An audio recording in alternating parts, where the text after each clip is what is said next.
Tonight, the mysterious death of a grandmother whose remains were discovered just a few miles from where she planned to visit her daughter. It's hard. We want to know how she died and how she came to be there. Her belongings were found scattered in woods in Cumbria. Can you tell us who took her there?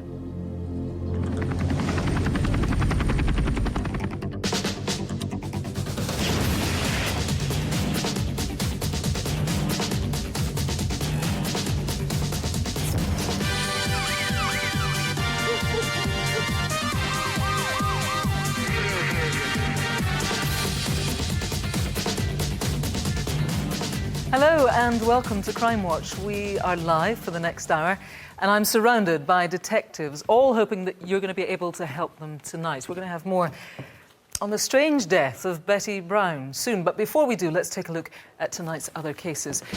We've got the mum who was cleaning up after a party for her 11-year-old daughter's school friends when a masked gang burst into her home.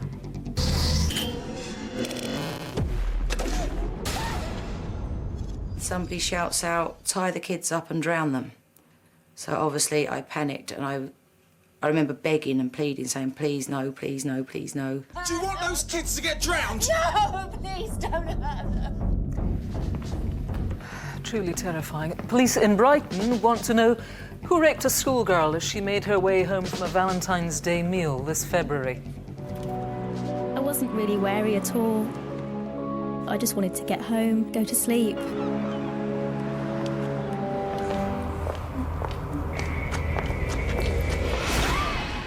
It's just the fear of what's going to happen afterwards. And the unidentified human remains found on a building site in central Manchester. Detectives believe the woman was killed up to 40 years ago and have now reconstructed what they think she looked like. Can you tell us who she is?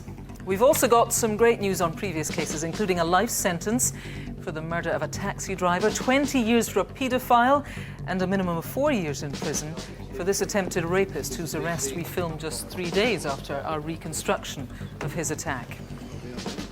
And Rav is here with his latest collection of wanted faces and CCTV. That's right, and amongst this lot, we've got people wanted for GBH, fraud and firearms offences. And Matthew, what have you got for us tonight? It's the shocking story of a brutal murder in Preston in Lancashire back in 1975. The victim was 26-year-old Joan Harrison, who was thought to have been one of the Yorkshire Ripper's earliest victims. Mr. Sutcliffe. I'm Detective Chief Superintendent Wilf Brooks from Lancashire Police. I've come about the Joan Harrison murder. Did you kill Joan Harrison? Who really killed Joan would remain secret for another 33 years until a chance stop by traffic police led to the unravelling of this sadistic killer's true identity. Now we begin with the death of 56-year-old grandmother Betty Brown. Her badly decomposed remains were found in Cumbrian woods, 90 miles away from where she lived in Edinburgh. The location of her body was just a few miles away from where her daughter lives, and it's thought she may have been on her way to make a surprise visit. Detectives urgently need to know how she ended up in the woods and who might have taken her there.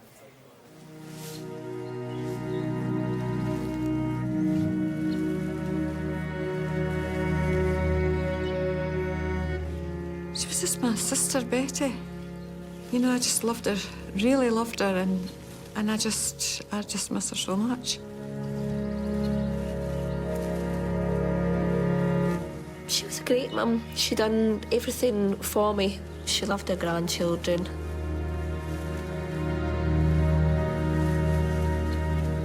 In January, 8 months after she went missing, the skeletal remains of Betty Brown were found here in these woods in Cumbria, 90 miles from her home. How she got here remains a complete mystery, and now police need your help to piece together her final fateful journey. Betty lived alone in Edinburgh, but was very much a family woman. Betty and I had a really close relationship. There was 10.5 years gap in her ages. When she was a wee one, she was a wee devilish one, and she wouldn't sleep. And I used to get left to sort of rock Betty back and forward till she slept. And I used to sing to her and things like that. Mum was a very fun-loving person. She liked her hobbies, going out walking, swimming, just an all-in-all lovely person, really. She loved the grandchildren. She was always there when her grandchildren were born. I'll never see her again, and it's sad. But I've never had a chance to say goodbye to her. Sorry, I'm going to get upset. So what do detectives know about Betty's movements on the day she went missing, Friday the 28th of May? That morning, she left her house in the west of Edinburgh with her bags packed for a trip. It's likely she was beginning a journey to Longtown in Cumbria to visit her daughter, Sarah. At 11:30, she boarded the number 3 bus into town. She's seen here on CCTV. You know, she knew the times of the buses and, you know, where to get on the bus and where to get off the bus, because she used to travel all the time down to see us. By midday, we know that Betty was here in Edinburgh city centre. Records show that she withdrew money from a cash point on Nicholson Street.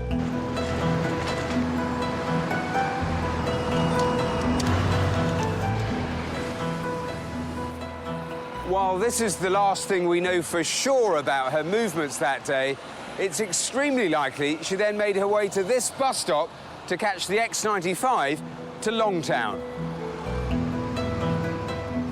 There were buses at 12:05 and at 1:05 p.m. Detectives need to know which one she caught and who else was on the X95 that afternoon. 3 hours later, the bus would have reached Longtown on its way down to Carlisle. This was Betty's usual stop. If she was here in Longtown that day, police need to know who saw her and who spoke to her.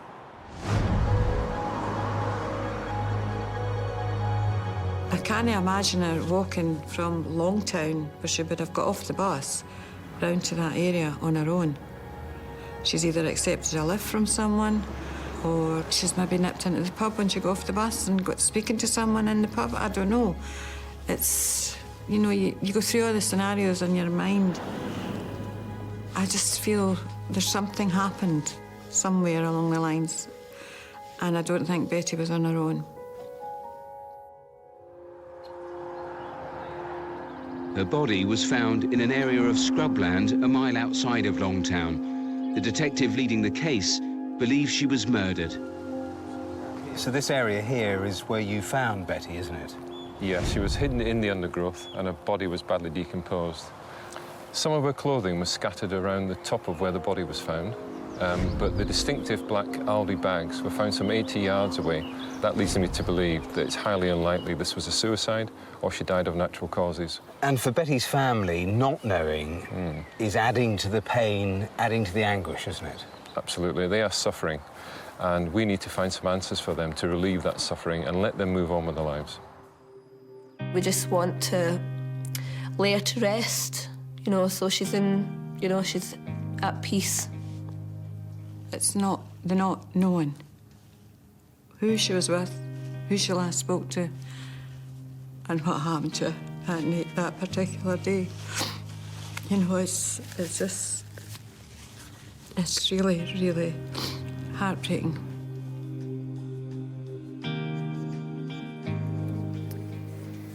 Yes, heartbreaking. DCI Jeff Ashton joins me now. The family clearly want to know what happened. Do you think it was murder, do you? It's a real possibility, Kirsty. If we start with those distinctive black Aldi bags, they were full of things that contained things for a weekend away, you know, pyjamas, personal effects. She withdrew some cash. The location where she was found, it's a real unfriendly location full of nettles. There's no reason for her to go there. Right. And things like that make us believe this isn't suicide. What about your post-mortem? Inconclusive, was it? Unfortunately, yes, inconclusive. We're still conducting a number of tests, but because of the decomposition of Betty's body, those are taking longer than normal. She did have some damage to her ribs, though, which is very interesting. It could be that they were sustained as a result of an attack. So given that so far the forensics haven't given you that much, it's witnesses this is all about, is it? Witnesses, the public, will fill in the gaps that we don't know, starting with the Nicholson Street in Edinburgh, the X95 bus. Were you on it on that May the 28th, Friday the May the 28th last year? Were you in Longtown when she possibly got off the bus or was walking along the 607 road, 6071 road, sorry, towards Gretna? And the two people you see on the CCTV, the number 3 bus, they got off with her. Did they see her meet anyone? Did she say anything about where she was going? It's important to come forward so we can fill in the gaps. For now, thanks very much. You've heard what DCI Ashton is looking for then. If you think you can help Betty Brown's family find out what happened to her, then please do call now. It's the usual number, of course. It's 0500 600 600. Now here's Rav with his first batch of wanted faces. And first on the board tonight is Ang Zhang Du, right here. 52-year-old Du is wanted in connection with the murder of a family of 4 in Northampton just 3 weeks ago. Zing, Jeff, Helen and Alice Ding were stabbed to death in their home on April the 29th. That's the day of the royal wedding. Du, who was Mrs Ding's ex-business partner, is 5'9" tall and often wears a baseball cap to hide his bald patch. Now, he's seen here on CCTV in Northampton bus station. He's now possibly in London, but could be anywhere. Now, if you have any information about Du's whereabouts, please call 999 immediately. Do not approach him. Next is 67-year-old Richard John Ramsey Burrows, and he's wanted in connection with the sexual assault of young boys which took place during the 1980s at a care home where Burrows was working as a housemaster. Burrows was due to stand trial in 1998 but absconded and has not been seen since. Now, this is an age-progressed image of how he may look now. Burrows has links to Cheshire and the Midlands and may now own a barge. Number 3, over here, is Robert James Kerr. The 52-year-old is wanted by police in North Yorkshire for defrauding a vicar of more than £1,000 after falsely claiming he was a member of the army who needed money to pay for a flight. Kerr, who uses aliases including Andrew Johnson, has a Northern Irish accent and has a tattoo of a tombstone with the words "Rest in peace, Mum" on his right arm. And finally, for now, is this guy, 41-year-old Peter James Hanna. Now, this nasty piece of work was convicted of slashing a man with learning difficulties across the face and back with a knife.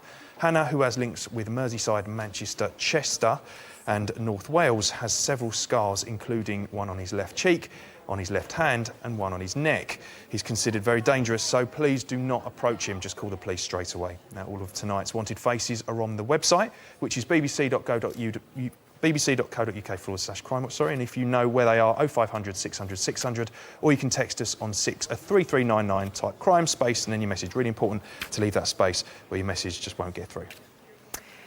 Our next case is a violent burglary at the house of a mother and her 11-year-old daughter. It took place in Hertfordshire. The gang's plan was as simple as it was brutal: to beat and threaten the family into submission.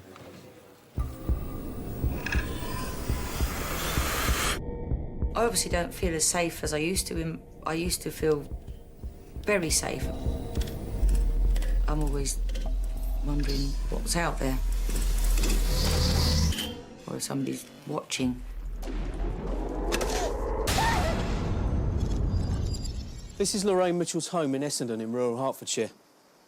It's where she loved to host parties for friends and family. But it was on one such occasion last summer that celebrations would end with a shocking onslaught of violence. You're having a good time? If you want anything, just help yourself, won't you? Can I tempt you?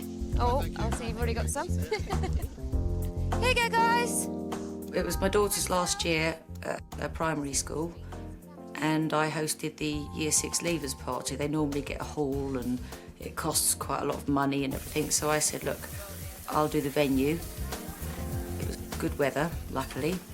You're right, the guys didn't get you. You fine? It was good fun. It was a really good day. See you soon. Thank you for coming. The last one left at about 11:15. See you then. Bye. Yeah, see you. It had been a really good day. One friend was having a sleepover. Okay, girls, you sit and watch some TV and I'll go and clear up and I'll come through soon. All right. I just started clearing up from outside. The back door was open and the doors out to the pool area.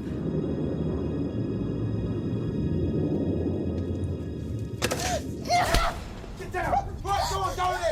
initially it didn't seem real, and I said something to the words of, like, for God's sake, do you think that's funny? I thought it was a practical joke. Right, get up! Get up! Get up! Get up!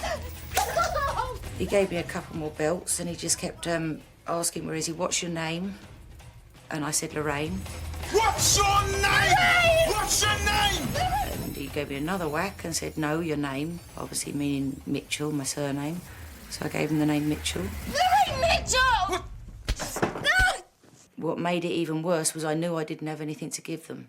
If I'd have had something to give them, then I could have got rid of them, but I didn't have anything. And that's what made it even worse, because I couldn't stop it. Maybe you just tell me what you need. Even though she pleaded with the gang, Lorraine was still repeatedly punched and whipped with a length of electric cable. Where's the money? Get up!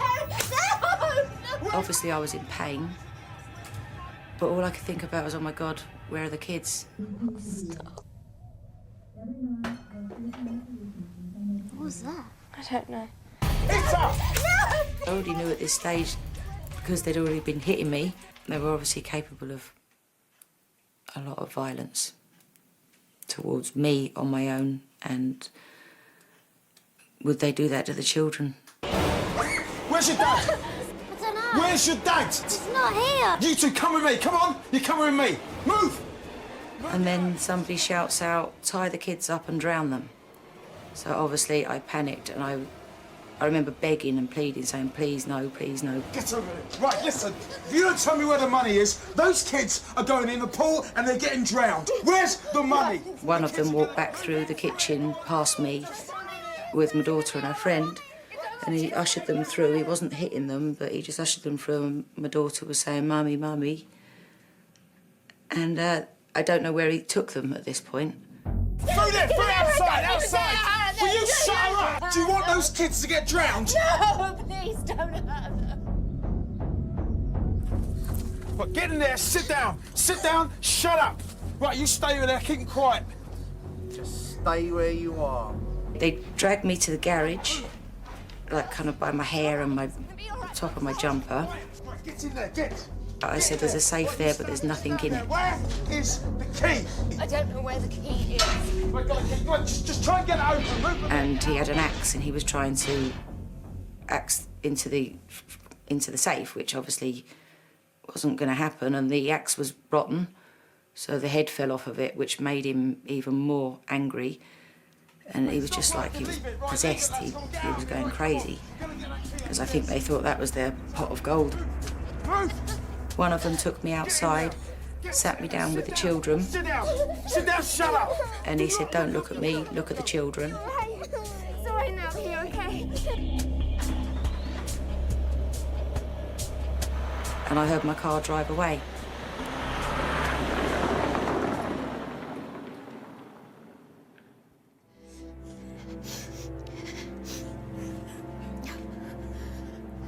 Hello.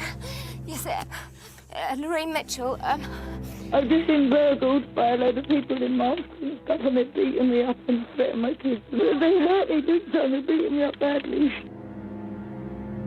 They were so pent up and angry and evil.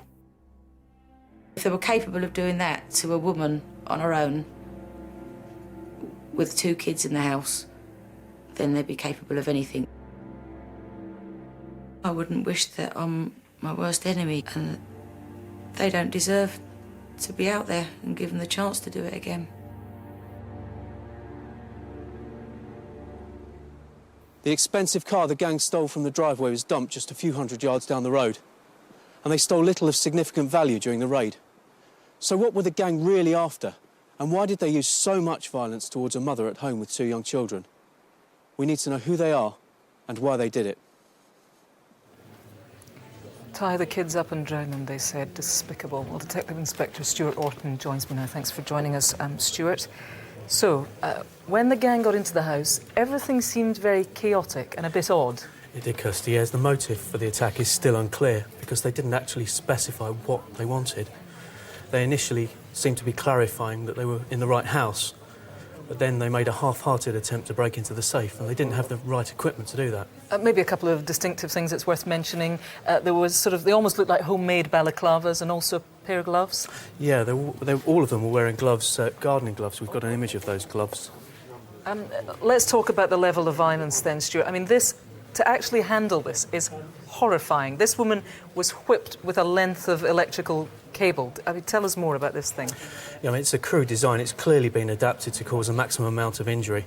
But it's the psychological scars of the threats to drown the children. They're going to take the longest to heal. I mean, actually, we should, yes, the emotional injuries are great, but also what she suffered is appalling. Horrendous injuries, yes. What about what they took then? Yeah, they took, one of the offenders in particular took a Kipling bag belonging to Lorraine's daughter. There were also, I mean, if anybody then whose daughter was given one of these, that's important, but briefly also some jewellery. Yeah, relatively small amounts of jewellery and a relatively small amount of cash was taken. Do you think the answers lie locally, Stuart? I do, yeah. Lorraine describes the offenders as having a local accent. Her husband is a prominent businessman in the local area, and I believe this may have raised the family profile. OK, Stuart, thanks very much for now. You saw how horrific that was. If you know anything, I would urge you, please, to call us tonight. 0500 600 600. Now here's Rav with some criminals caught on camera. And we start with an appalling assault on a female bus driver at Euston Bus Garage in London in January. The female driver of the number 59 bus is forced to stop after a man starts to kick the doors as she enters the depot. When she opens the door, the man gets on and savagely punches her in the face in a violent and unprovoked attack. The attacker left the driver badly traumatised with cuts and bruises to her face. Name, please. It's February, and these two are on a night out at this bookies in Littlehampton in West Sussex. They soon claim there's a problem with one of the gambling machines and call the female shop assistant over before one of them suddenly pulls out a knife and there's a brief struggle. Thankfully, the assistant isn't hurt, but their gamble pays off and they escape with the cash box. But it seems this duo, one of whom is dressed like the Where's Wally character with thick glasses and a stripy woolly hat, really are a pair of Wallies after all, because they never actually managed to open the cash box and later abandoned it, still full of money. So tell us where Wally and his mate are tonight. OK, if you want to see that a lot again, they're also on the website. And if you know who any of them are, please give us a call, 0500 600 600, or you can text us 63399, type crime, space, and then your message. Now, Matthew and Rav have got some news on some previous cases.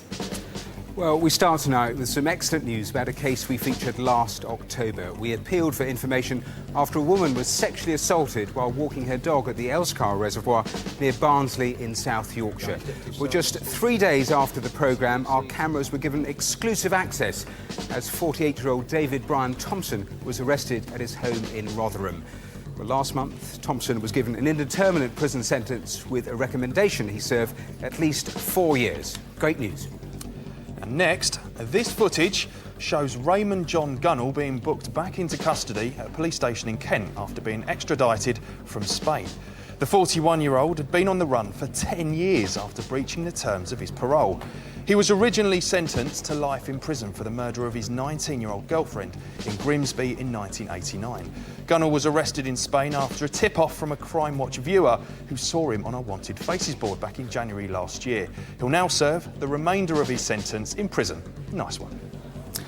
Now, officers from London are appealing again for information on a case we featured in July. Taxi driver Michael Uche Okonkwo-Nuasu was attacked just before 5 a.m. on Saturday the 19th of June last year. He was found badly injured just yards from his minicab in the Abbey Wood area of southeast London, and he died later that day. Well, tonight we have new CCTV of a man police want to trace in connection with the incident. They want to identify this man wearing a red top, possibly an England football shirt, and white trainers running down the parade of shops in the Eynsham Drive area close to where Uche was attacked. If you're the man in the footage or know who he is, or if you have any information about what happened, call the usual number or the incident room on 0208 721 4054. There is a £20,000 reward for information leading to a conviction. Right, still to come then. The A-level student raped as she walked home from a meal out on Valentine's Day in Brighton. And I wonder, do you know the woman in this artwork? It was painted by convicted killer John Sweeney, and police are now concerned for the model's safety. We also need your help to identify this murder victim, whose face has been reconstructed by forensic anthropologists. And Matthew is looking back at how detectives finally caught the man responsible for the 1975 murder of Joan Harrison. Yes, it was a crime linked to the Yorkshire Ripper, but it was only after a chance arrest decades later and a deathbed confession that the case was finally solved. I would like to put the record straight. I can't go on with the guilt. I have lived with it for over 20 years. So that's all coming very soon. But first, Matthew's got the latest on what's been happening on the phones so far. Yeah, the phone's really busy on all of our main appeals. Let's start with the Betty Brown investigation, and Jeff, who's here with his team. What's come in, Jeff? A number of calls come in, some really useful information about buses and stuff, but I must ask the public, is the gaps that need filling in? How did Betty get there? Did they speak to her on the X95? What did she do when she got to Longtown? How did she get in that wood? You know, she didn't just get there magically. How did she get there? We need to know. Yeah, lots to find out about. If you know something, anything, please call Kirsty. Thanks, Matthew. I should remind you, of course, the phones are open until midnight tomorrow night. For now, Rab's got more of his wanted faces. Right, first in this section is Rong Zhu down here. The 46-year-old is wanted for conspiracy to manage brothels in Oxford and Ealing in West London. Zhu, who uses the alias Gigi Zhang, speaks broken but good English and also has links to Uxbridge. Police think she may well have set up another massage parlour by now. Over here is Robert Victor Fred Dimmock. The 54-year-old is wanted because he owes quite a bit of money to the courts, £5.4 million to be exact, which he was ordered to pay following a conviction for money laundering in 2008. Dimmock, who has links to Doncaster, Hull, Ireland and much of Europe, is also known by the nickname SAS Bob. Number 7 over here is Havij Ramat Ullah. The 52-year-old is a convicted paedophile who abused young children while working as an imam at a mosque in Hertfordshire. He's wanted by police for failing to register as a sex offender. Ullah, who has a scar on the left side of his neck, has links to South Wales, Hertfordshire and London. He may well be teaching at a mosque. And the final face tonight is this guy, Joel Solomon Williams. He's wanted in connection with an attempted murder after a handgun was fired at a crowd of people outside a nightclub in Sheffield last October. 28-year-old Williams, who is known by the nickname Juvie or Juvenile, also has links with Nottingham. Williams is considered dangerous, so please don't approach, just call the police immediately. 0500 600 600 is our number if you recognise any of them, or you can text us on 63399. And remember, they'll stay online until they're called. On Valentine's Day in February, a young student had enjoyed a meal out with a friend in Brighton. But her night would end in a terrifying attack, during which she was raped. To protect her identity, the victim's words are spoken by an actor.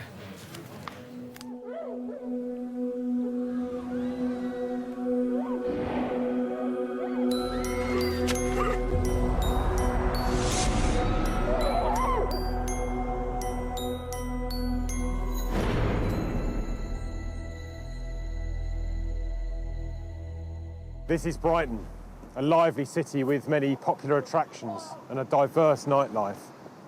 And on Valentine's Day this year, it was as busy as ever. But for one young woman, her evening out would come to a terrifying end.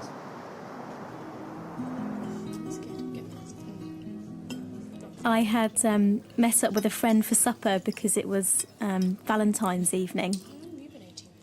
You should get your mum and auntie here after. Well, they've eaten.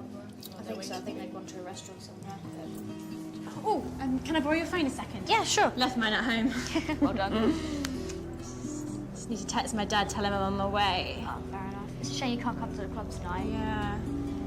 Right, done. Cool, let's go. All my friends went out clubbing and I'm not 18, so I couldn't go. So I just went back home, decided to walk back home alone. It was a half-hour walk home, one she had done many times before. I wasn't really wary at all. I just wanted to get home, go to sleep, a bit tired. Her route took her away from the seafront, around the Seven Dials roundabout, and north up Dyke Road towards the park. But by this time, she wasn't alone.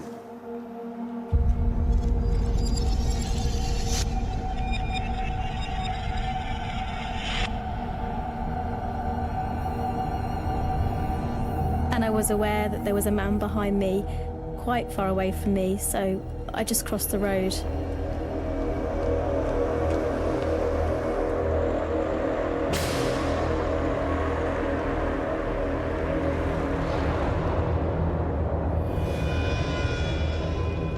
I had my music in, I didn't really hear anything.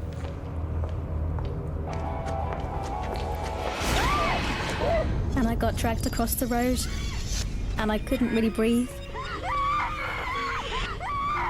But although she had been physically overwhelmed, she was already thinking on her feet. She took an unusually brave step, one which would reveal vital information about her attacker. She started to question him. Tell me your name. It's just the fear of what's going to happen afterwards. Tell me your name. David! Now shut up! Shut up! But he wouldn't let her go, and eventually he raped her. A horrendous ordeal in itself, but the victim was also terrified as to what he might do next. And I thought maybe if I'm really calm about it, he'll let me go. And something must have worked because I managed to run off.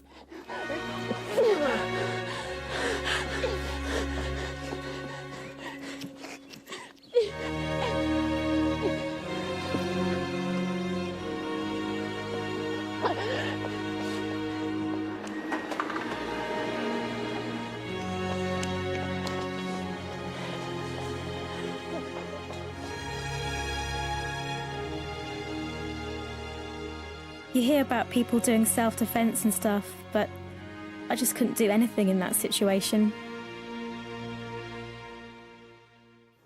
I need your help to catch the person who did this. He's a dangerous man who followed and attacked a very young woman, a woman who is still struggling to come to terms with what he did to her. It doesn't feel real. It didn't really feel real at all. It still doesn't really.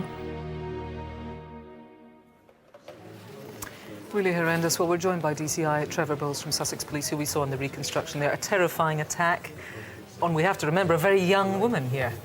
Kirsty, a really brazen attack alongside a busy road shortly after midnight on the 15th of February this year. Quite awful and terrifying ordeal. Let's take a look at something important. It's crucial CCTV, you think. Tell us what we're seeing here. Yes, we're seeing here some CCTV that was taken just south of the attack site and very shortly before it. This is a man who I really need the viewers to focus on, his clothing, the way he's walking. If you know this man, please call. Particularly brave, this young woman, because she made the decision, it must have been very tough, to start talking to her attacker. Yes, she did. She asked his name, and he said his name was David. And he also mentioned the word cliché on 2 occasions. We're keeping an open mind about what this may mean and whether his name is actually David. Yes, indeed. I was going to say that because he was, she thinks, quite heavily European accented, and of course his name might not be David or David. You do have something, though, that's far more definite. Tell me about DNA. Yes, we do have a DNA profile which has been checked against the national database. It doesn't currently give a match, but that's very important, and it should give callers confidence when they're calling in that we can eliminate anyone very easily. Absolutely. If you've got suspicions, then come forward with your suspicions. This man needs to be caught. If you know anything, let me give you the number again. There it is, 0500 600 600. Indeed, if you've been the victim of crime. Let me tell you about the victim support line. You can call them anytime, 0845 30 30 900. It's time now for some more news on cases that you've already helped with. We start with an update on an appeal from last June. 22-year-old care worker Fionn Wyn Roberts was murdered as she made her way home from a night out in Porthmadog in North Wales in April 2010. 53-year-old Iestyn Davis was subsequently charged with Fionn's murder, and last month he was sentenced to a minimum of 25 years in prison. The judge described Davis as calculating and devious. Now, we've got news on the murder of another taxi driver. Mohammed Arshad from Birmingham was stabbed to death in his cab in a country lane in July 2009. We featured 2 appeals asking for you to identify this man, caught on CCTV just after the murder. Viewers helped name him as Andrew Bayliss, and last month the 28-year-old was convicted of murder and sentenced to a minimum of 30 years in prison. A great result. Finally, remember this wanted face we featured on the board last September. Police were searching for 56-year-old James Cruikshank Boys after he failed to turn up at court to face charges of sexually abusing girls while working at a Sussex care home in the 1980s. Well, thanks to Crimewatch viewers, he was found and earlier this month sentenced to 20 years in prison after admitting 2 counts of rape and 13 of indecent assault. Many, many thanks for all of those crucial calls. Now, take a look at this. It is, I have to say, no ordinary e-fit. In fact, it is a painting by a convicted killer. And police are concerned that something may have happened to the model who posed for him.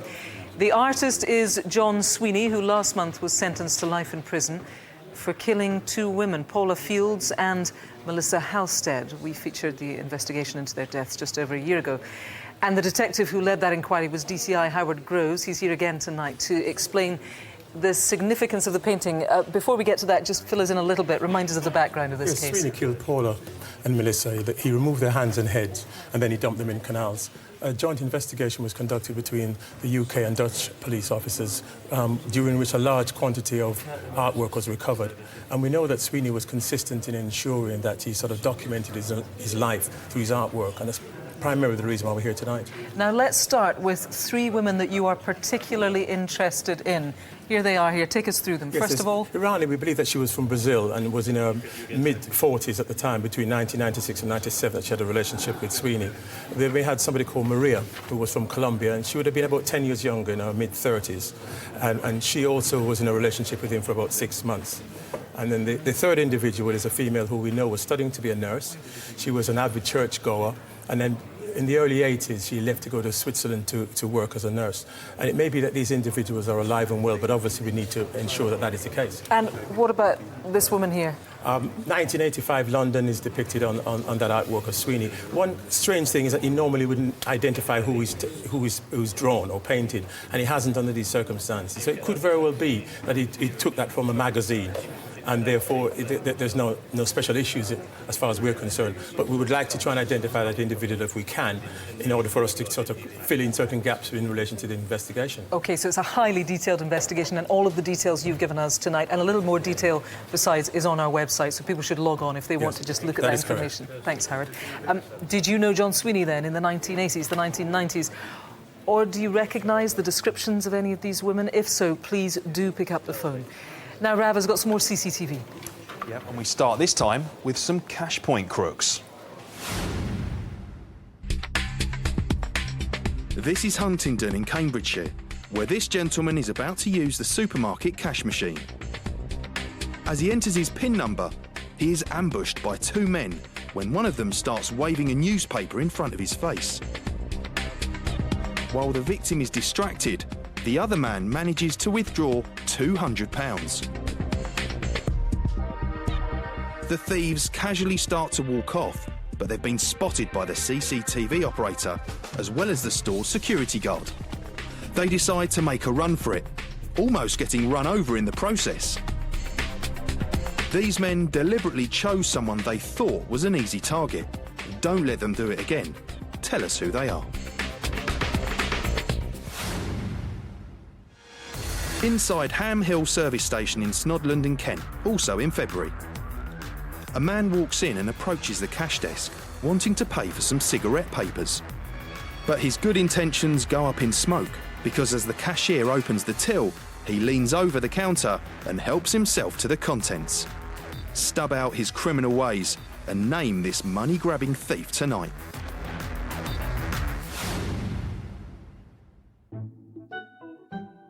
Some people will do anything to get on TV. Take a look at this pair hanging around an office block in central London after midnight on a Friday in September. Once inside and in front of the lights and camera, the action can really start. It's like upstairs, downstairs as they try and find what they're after. Once they do, things become a bit more chuckle vision. To me, to you, to me. That safe looks heavy, and so it should.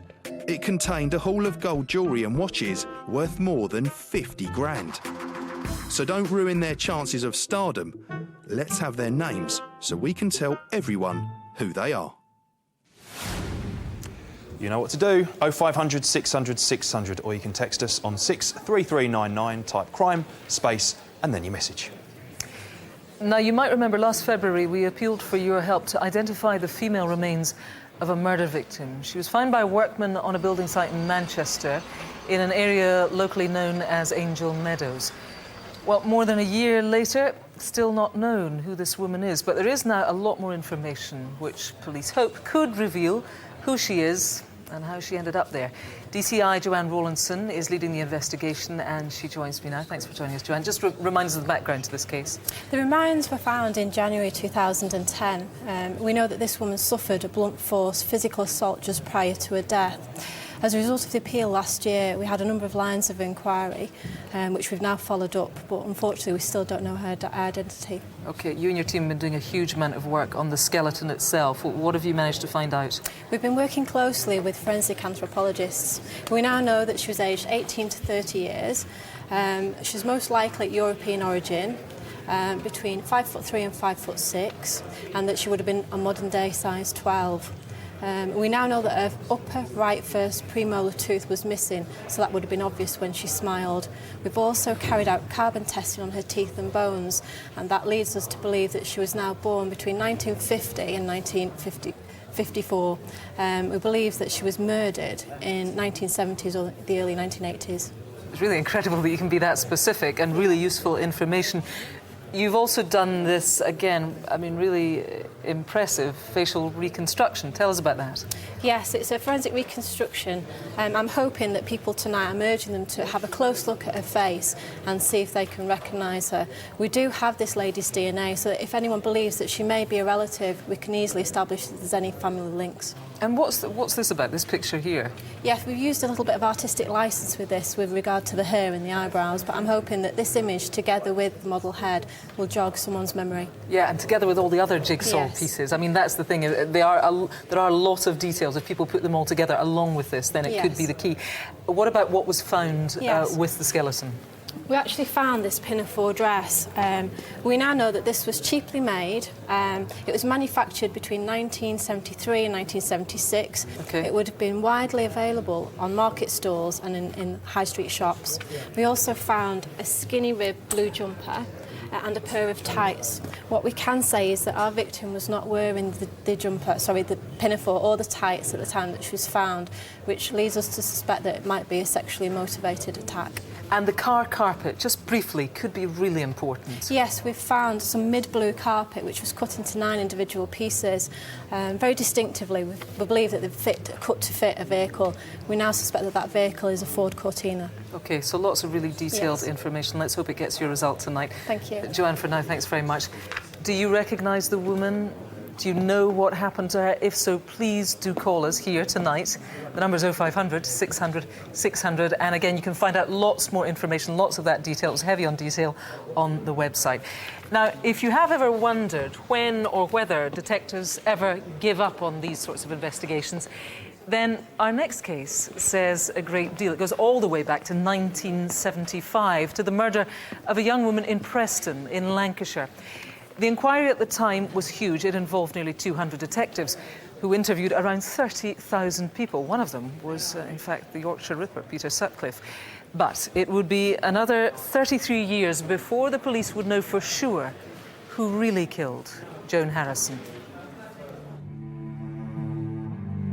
On a cold November morning in 1975, the body of a woman was found in a derelict garage in the Avenham area of Preston.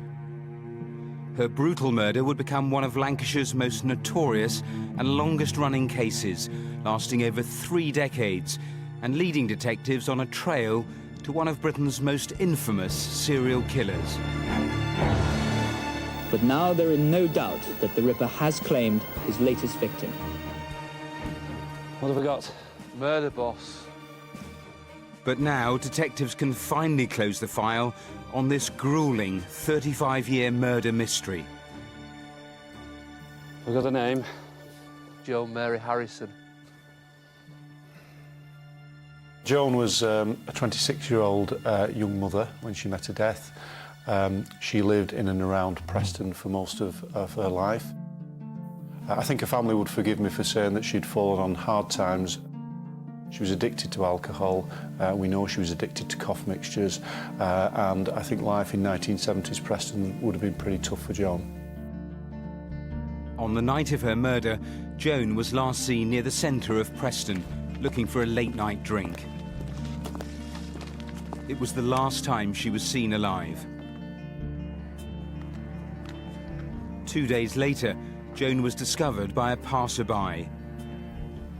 She was laying face down, partially clothed, with her coat and boots richly placed over her body. The man tasked with leading the investigation was Detective Superintendent Wilf Brooks. Well, we know that when Mr. Brooks went into that garage, he would have been faced with a shocking murder scene. It was clear that Joan had suffered extensive head injuries. It's more than likely she'd suffered a sexual assault, and she had suffered a significant bite mark to her body. The barbaric details of her murder shocked the community. Whoever murdered Joan was an extremely violent and dangerous man. The investigation that followed would become one of the biggest in Lancashire's history. The only forensics available at the time was blood grouping, and samples at the scene reveal the killer could have an extremely rare blood type. So police concentrated their efforts on men with a history of violence who also matched that specific blood group. But by July 1976, the exhaustive investigation was no nearer catching Joan's killer. With no new major leads, the investigation was wound down. Joan's killer had slipped through the net. But 3 years later, Joan's murder would suddenly be thrust back into the spotlight. I'll ask you what you think about this latest Ripper attack. It just worries me sick, really. I will never go out on my own at night. As the Yorkshire Ripper spread terror across the north of England, West Yorkshire police received letters and a tape claiming to be from the killer, taunting the police and naming Joan Harrison's 1975 murder in Preston as one of his. Not only did he claim responsibility for killing her, but saliva on the letter's envelope revealed that he had the same rare blood type that had been left at the Joan Harrison murder scene. It was enough to convince Assistant Chief Constable George Oldfield, the man leading the Ripper inquiry. I have the greatest respect for you, George, but Lord, you are no nearer catching me now than 4 years ago when I started. In the summer of 1979, with Detective Wilf Brooks of Lancashire Police by his side, George Oldfield announced for the first time that he thought this was the Yorkshire Ripper and Joan Harrison was another one of his victims.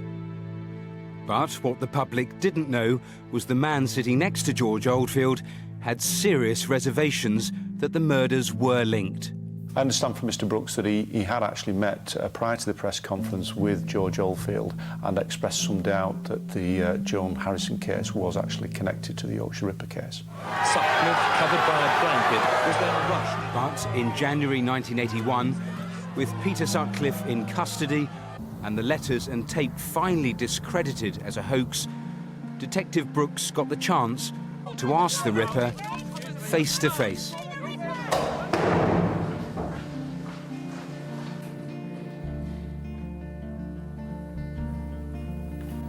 Mr. Sutcliffe. I'm Detective Chief Superintendent Wilf Brooks from Lancashire Police. I've come about the Joan Harrison murder. You've already confessed to the others. Did you kill Joan Harrison? No. No, I didn't do it.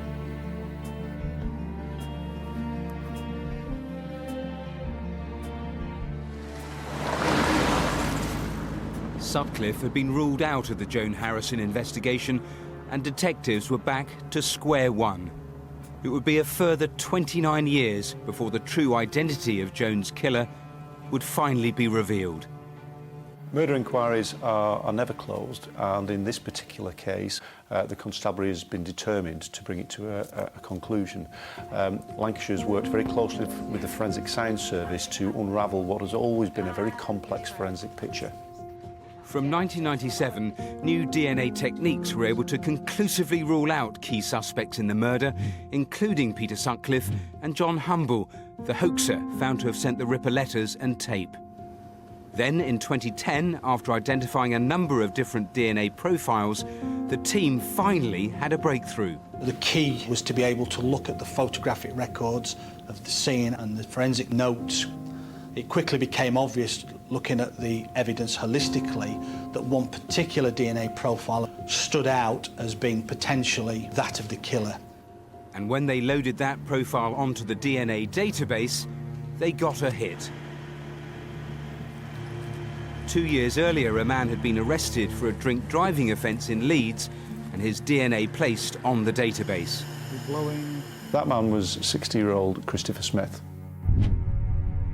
When detectives looked into Smith's background, they discovered that Joan Harrison's murder was only the beginning. We could see a man whose offending behaviour had increased considerably in the years from 1981 onwards, become increasingly violent, particularly towards women. In 1981, Smith subjected a teenager to a vicious attack which bore shocking similarities to Joan's death. Shut up now! Be quiet! 2 years later, Smith stabbed and killed his first wife and their unborn child in a furious dispute. Well, by 1985, Smith was married for a second time, and again, an incredibly volatile relationship. And during the course of that marriage, we do know that he pushed her through a window when she was 7 months pregnant. We now have a man who was very violent, described by his own family as being violent, a boastful, aggressive man. But how did Joan Harrison become one of his victims? We still don't know for absolute certain, but what is certain is that during 1975, Smith served a period of imprisonment within HMP Preston, and it's more than likely he was actually released to a hostel nearby. And we do know now that John used to frequent that hostel.